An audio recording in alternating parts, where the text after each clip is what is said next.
So everybody's been hyping up about this Beast World thing, and like, honestly, my first impression was I didn't want to read about furries. And we already had that event, Night of the Monster Man, so I thought it was pretty similar to that. But everybody had been hyping it up so much where I'm like, okay, well, I gotta read it, you know. So we're opening up with this guy talking about the climate crisis. And did anybody agree with me when I'm thinking next climate crisis, the next upcoming DC event? What? Come on, it's a little funny, right? Of course, the worry about growing AI.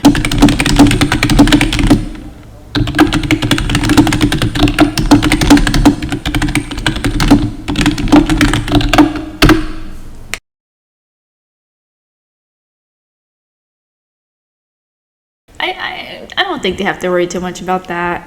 And everybody's watching this guy talk, and something about the Church of Eternity and all this. And it reminds me of that scene where everybody's watching it on TV, like there's a meteor coming in Armageddon. He's talking about, oh yeah, we're killing our planet, we're using all the resources. And their researchers have been pushed beyond the rings of Saturn. Is that a real thing? Is that even possible? I don't know. I'm just going to take their word for it. And I do like the reference that the moon they just happened to come across is the moon Titan. I mean, that's pretty cool, right? It reminds me of the old classic Titan books where like they would actually go up into like do wild stuff and fight all these demigods, actual gods, because Titans were actually like the lesser form of gods, like demigods, but they were still able to achieve godlike things. And that is like a perfect name for this team. And I love that name. And thus, Brother Eternity goes on this rambling hype train about the Foreverwho. Are we going to remember that? No, we are not. Also, can we take a minute here to appreciate the credits? Because like the art in this book is so beautiful. This is one reason why I really do love events, because you can tell when they go all out and they put all their skills to it. It's not just a one-off, a quick thing, or a weekly release deadline thing. Like, I love when you can see everything come together like this. I could easily just stare at these pictures all day and not even care about what the words say. And surprise, this mission to find land away from Earth is actually just a secret cult mission. And there's a temple on the moon. Who'd have thought this would happen? We cut back to the Titans who are hanging out in the Bloodhaven Tower, and where Kori actually recognizes that Brother Eternity is speaking Tamaranean. And this is setting off red flags for her. I mean, look at her stance. She is not happy. And this throws Dick into action. He clearly sacrificed these guys and for something ancient Tamaranean when he reveals that he's actually not this Brother Eternity guy. Surprise. Gar actually summed it up quite nicely. The leader of a cult turned out to be a bad guy. Shocking. I can't decide. I don't know if I like how easy it is for them to just teleport wherever because of the cyborg boom, Like, hey, when you want to get to the moon, no problem. Here you go. You need to go to Egypt? No problem. Here's a boom tube. It kind of makes it a little bit too easy. But I guess it don't matter because we'd get there one way or the other. This just speeds it up. We have a very sweet moment here where Gar is like telling Raven to be careful, and they share this special moment together. And it's like zoomed in, very dramatic like. And when I'm watching a movie with someone, usually when this happens, they go, oh, they're gonna die. Because when somebody tells somebody to be careful or I love you or whatnot right before they separate, that means they're gonna die. Oh, and I love this. We get the classic Titans go, even though they were already going. Dick kind of throws 2 cents in there. The Flash's quote makes me laugh every time. Same goes for all of you. Not the kissing, but So they get up there and they check it out. While we're on this page though, I still have to say I'm still not a fan of this new hairstyle of Kori's. I don't know what they're doing here, but please bring it back. Please bring it back. I'm begging you. I will give anything.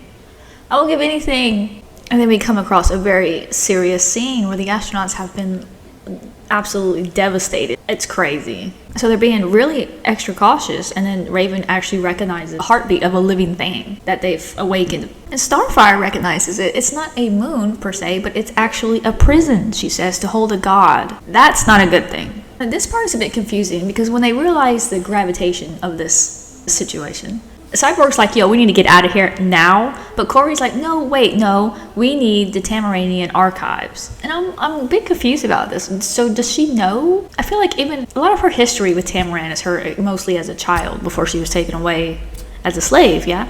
I don't think she would have much inclusion into the workings of this prison. Maybe did she even know about it? Like maybe it was mentioned in a passing or something, but I don't feel like she would know where these important archives are stored. And why would they keep a book like this in a prison that they just threw and locked away some god? Did she imply if she actually wanted him to boom to Tamaran real fast to grab it and then yeet back to the Titans? Because if they did, they totally skipped over that part, because now we cut back to the Titans where she's briefing everybody and she has the archives. And she reveals it to be the Necrostar, which is kind of like the counter to Starro. No wonder they're a planet of warriors, because they are seemingly always under attack by something. But they did lose half their people trying to fend off this thing from conquering them. And so only Starro was able to beat it, because they were basically both wanted to be conquerors, and of course there can only be one.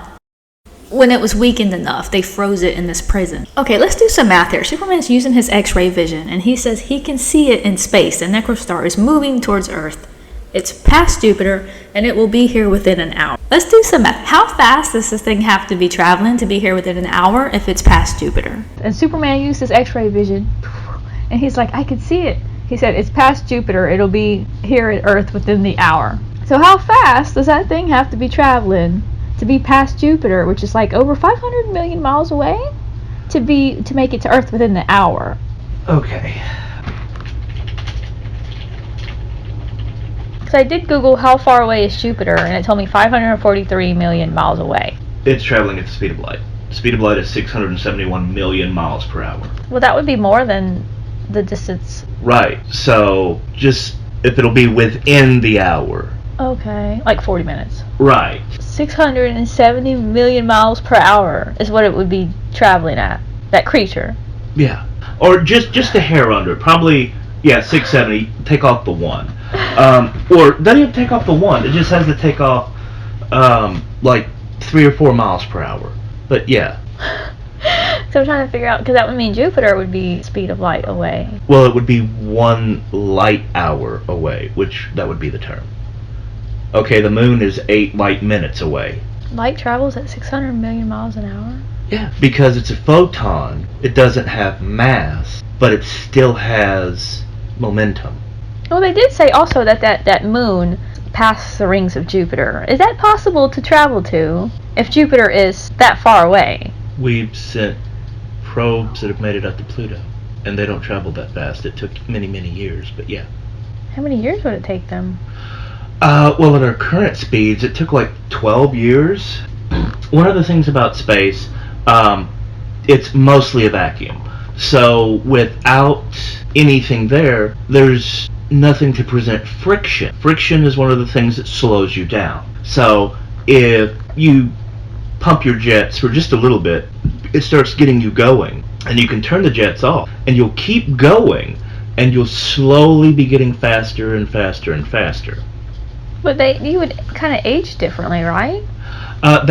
The age difference only happens when you reach speed of the speed of light. Okay, so in order for them to travel past the rings of Jupiter to find this moon, that they would have had to prepare for this. They would have started this like over 12 years ago.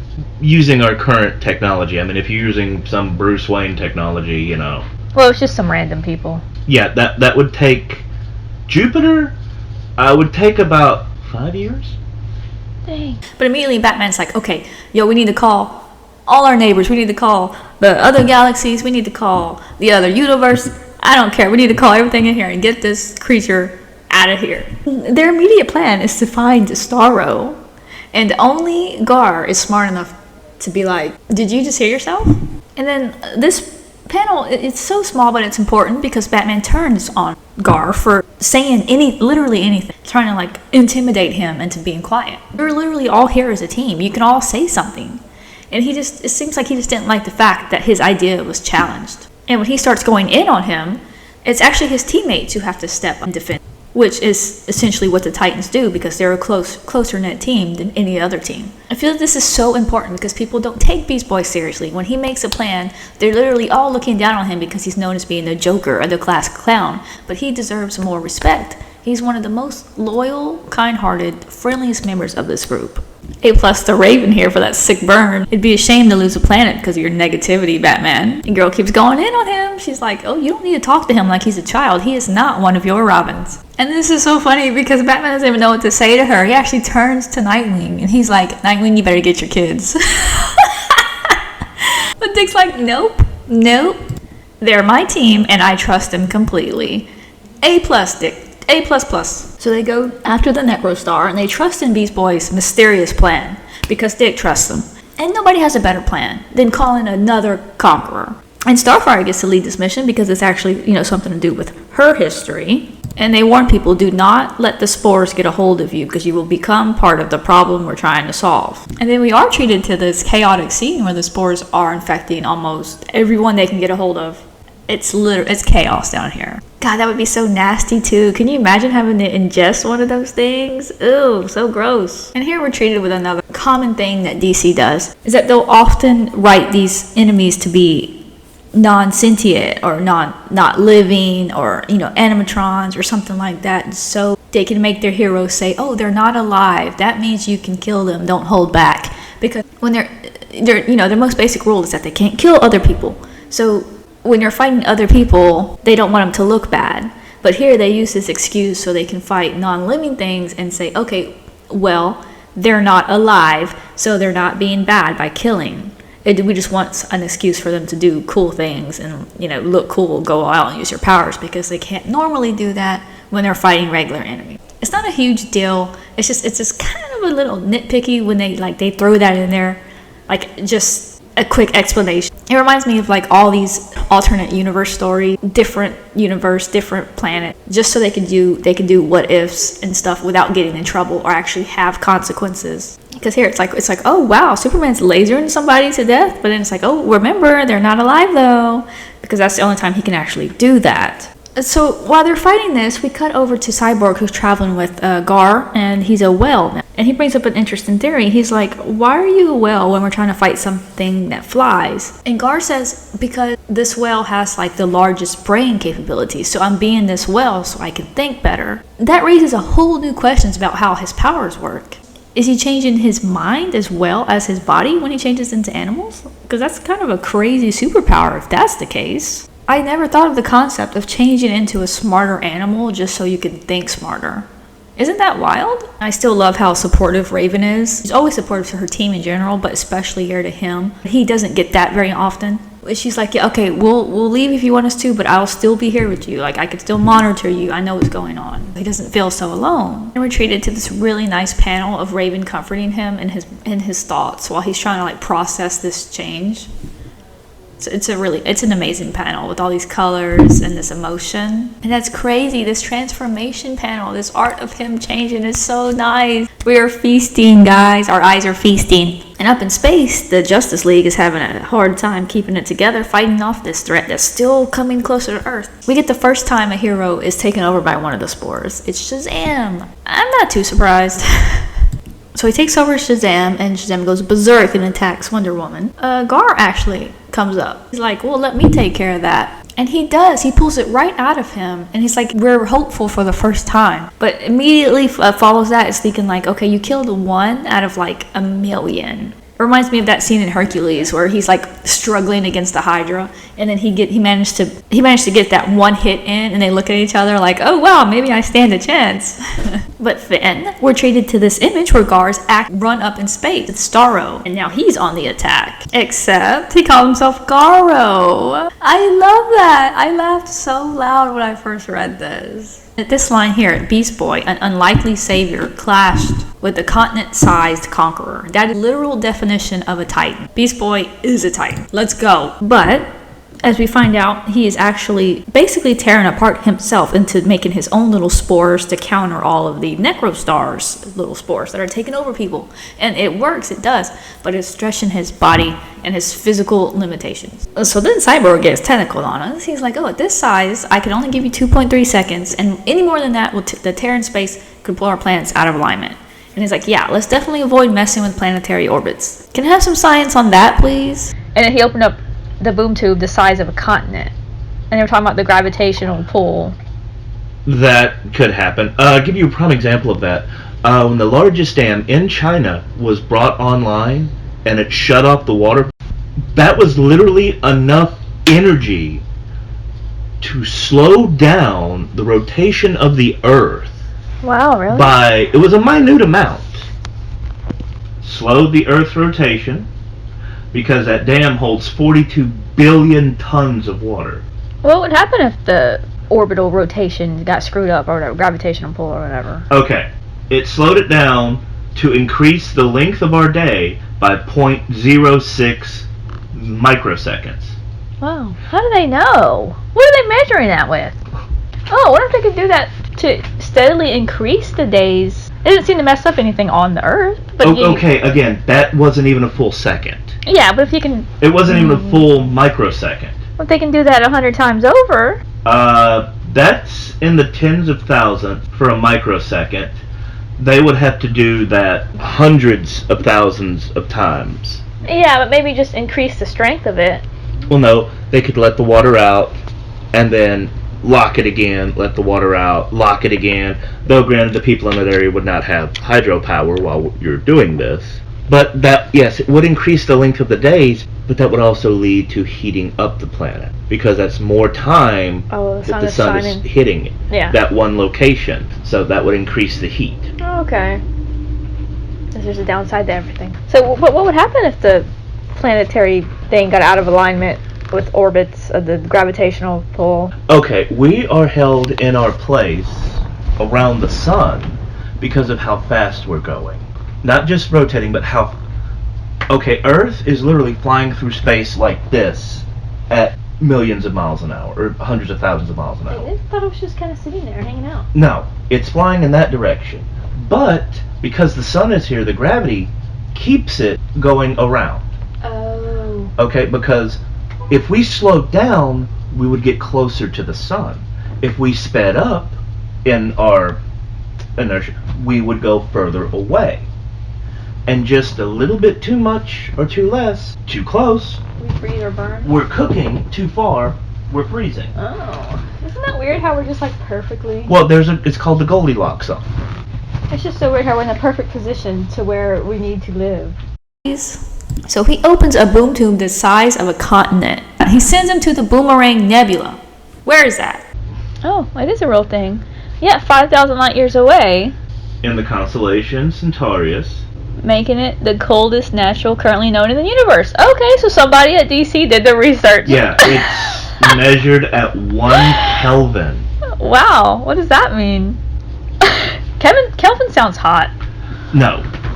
1 Kelvin is how much energy it would take to heat up 1 milliliter of water 1 degree. 1 Kelvin? Yeah. Okay. It's a measurement of energy. Okay. So think about it. 1 drop of water, a milliliter, to be heated up by 1 degree. Not a lot. That's the energy in that entire nebula. Wow. That has to be really freaking cold. I wonder how that would feel. You would die? It's probably traumatizing for the Necrostar, being that he was frozen. What was it, 300 million years ago? Or was it 3 million? Something like that. A long freaking time ago. But poor Beast Boy, one of his arms was chopped off in the boom tube. It didn't seem to affect him very much. He said he can regrow it, but I wonder what would happen if he changes back. Cyborg's not answering. This guy actually answers in his place, and we get a cut to him in this awesome panel.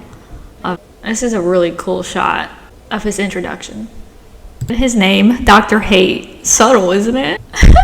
And of course, Gar's little burn here. What, do you have a PhD in hate? Because you're just so used to dealing with people like this. It's so funny. And then this Dr. Hate attacks Gar's mind. And the first thing he does is call out for Raven, because who better to protect your mind than for Raven, right? But he's like, oh yeah, well, she can't really help you now. And we're treated to this poor little scene where Gar looks like he's so sad and alone up there. I mean, he even cries a little bit. And of course, he mentions Amanda Waller, says thank you and goodbye. So she's clearly up to something. Again, we're treated back to the Titans where they realize that they've lost complete connection with Beast Boy, so something's wrong. We got this awesome panel of Garro coming for Earth, which might actually be worse than Starro and Necrostar, because it's one of their own. They've turned on them, and they don't want to have to fight that. And we see them failed to save the whole world. And they're even more responsible for its demise, you could say. And now his spores are taking over people. And a Titan claimed the planet. That panel, it gives me chills. This is an amazing scene here. Look at this art, look at this color, look at this panel. Oh my god. That means just one Titan in his power had the ability to do all of this. Isn't that an insane reference? Like, it's actually really clever because his DNA merged with theirs, you know, for his ability to change shape. And it controlled through his DNA with that ability to change their shape. It's clever. I love it. I love this issue. Please keep going. I want more. So that's the end of the first issue, and I'm excited. I'm really enjoying this. I'm glad I read it. It's not what I thought it was. It's like, there's almost nothing to literally con here. If we're thinking about the pros and the cons, and that's being very picky preference-wise. And I can't even think of any cons. Like, really. One thing that I was kind of iffy about was they're not human excuse just to go out and kill them. And then the oh wow, another space prison plot, because we had that with Superman, and you know his space prisons. And it's not even really a big deal, right? Space is a really big place. So there could be multiple prisons for all I know. And like, that's really stretching to find some cons. The art is amazing, the writing is amazing. I love the characters and what happens in them. I don't even see any plot holes. Like, this is great. I love it. So what does that score equal up to? A 9 out of 10? Is it possible to give a book a 10 out of 10? I know they say nobody's 100% perfect, but I literally have no problem with this book. So yeah, I'm going to say it. I'm going to say 10 out of 10 for this issue. That might change when the whole volume comes out and he put it all together. But as of right now, the first issue to me is a 10. Bam. So that's all I have. I'm going to keep reading and hope the series continues to impress me.